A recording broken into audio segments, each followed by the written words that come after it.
Senator Judd Gregg. Well, Mr. Chairman, I've been chairman of the Budget Committee and I've been the ranking member of the Budget Committee. And in my experience, having seen about as many tricks, games, smoke, mirror, misleading, misdirected shell activities, this ranks right up there at the top of the list for pure deception relative to treating the American taxpayer in an inappropriate way and significantly increasing our deficit and our debt. The law is pretty clear. The law said, I know this because I wrote it, the law said the TARP funds will go to reduce the deficit and the debt, now as they were paid back. Now, why do we say that? Well, those of us who were sitting around that table, and you were there, and Congressman Frank was there, recognized that we were doing something extraordinary. We were going out overnight, basically, and borrowing $700 billion, most of it from the Chinese, which our people were going to have to pay back, the American people. But we expected, and we demanded in that bill, that the banks pay the money back. And we also decided, well, as this money comes back in, we shouldn't spend it. We should use it to pay down this debt which we just incurred and we owe to the Chinese or Saudi Arabians or whoever lent it to us. Because it wasn't right to go out and borrow that much money, then have it be paid back and have it be spent. What was right was to pay down the debt that had been created to address this crisis. So that's what we did. And the money that's come back in so far has been used to pay down the debt. Unfortunately, all the money hasn't come back yet. The money from the auto industry hasn't come back. The money from AIG hasn't come back. The money we sent out to the banks actually has come back with interest. We've made, I think, somewhere in the vicinity of $17 billion on that money. And it's gone to reduce the debt like the language of the law said. Now you come along with this little bit of gamesmanship, and you're terminating TARP, which it should be, and I've voted to do that a number of times, but you're taking the savings from terminating TARP, which CBO scores at about $11 billion, at least that number's honest, and you're spending it. You're spending it. You're not using it to reduce the debt or the deficit. You're spending it in this bill. What an affront that is to the American people who we gave our word to. We were going to use that money to reduce the debt. Let me read the language of the bill.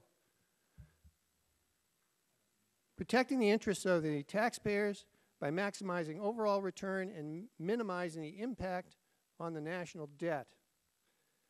The money paid back shall be paid into the general fund of the Treasury to reduce the public debt.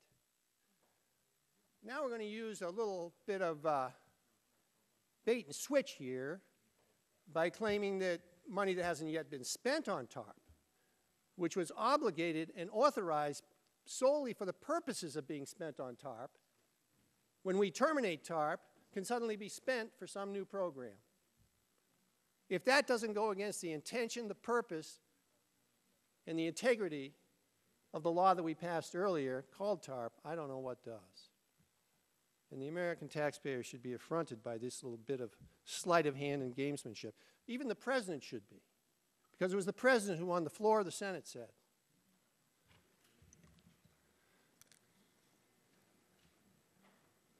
finally, I said that if American taxpayers are financing this solution, then they have to be treated like investors, and they should get every penny of their tax dollars back once the economy recovers. The last part is important, because it has been the most misunderstood and poorly communicated part of this plan. This is not a plan to just hand over $700 billion of taxpayer money to a few banks. If this is managed correctly, and that is the important if, we will hopefully get most or all of this money back and possibly even turn a profit on the government's investment. And every penny of that will go directly back to the American taxpayer. It will be used to pay down the deficit and the debt. That's what the President said. That was his understanding of this bill. That was my understanding of this bill. That was the American people's understanding of this bill. But now we have a new understanding of this bill. There's $10 billion, $11 billion, according to CBO's score, that's sitting here. Let's spend it on some other program. And then we have this FDIC gamesmanship. I mean, what a piece of misleading, misdirection, financial management this is. You're going to raise the FDIC fees, and then you're going to score them and spend them under this bill, when those fees are supposed to be being used for the purposes of taking care of protecting the banking system and making it safer and sounder? How do you do that? How do you spend the money twice? You spend it in this bill, and then when a bank goes under in, I don't know, in New Hampshire or in Connecticut, and the people who have their savings, their entire life savings in that bank, expect the FDIC to come in and protect them to the extent of $250,000, you just spent the money on this bill. How do you do that? How do you spend the money twice, Mr. Chairman? It's impossible to spend the money twice unless you're in the United States Congress and you ignore the rules of financial budget. If we did this in a private sector action, we would all be in jail. This is fraud on the American taxpayer. That's clear and simple. That's all it is.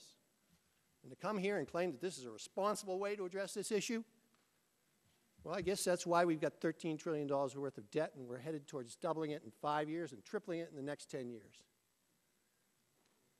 Because this is not responsible, this is profligate, and it's not even honest, because it's misleading. It's saying one thing and doing the exact opposite. Spending money twice. Violating a law that we wrote, not in the literal sense of the law. No. You can probably get an attorney to say, well, the unobligated funds were never listed in the language of what goes back to pay down the debt. It's just the money that comes in.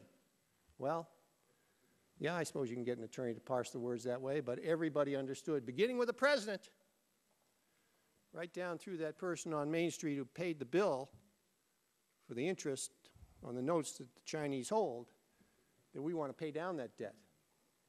That should be our goal. And this not only doesn't do it, it does the opposite. It spends that money. So I find this to be unconscionable, inappropriate, and clearly misleading, to be kind. So I have an amendment at the appropriate time to actually do this the right way, to not use TARP funds and claim that we are then reducing the debt when we're actually spending the money and violate the law of TARP, and not use the FDIC funds and spend them twice.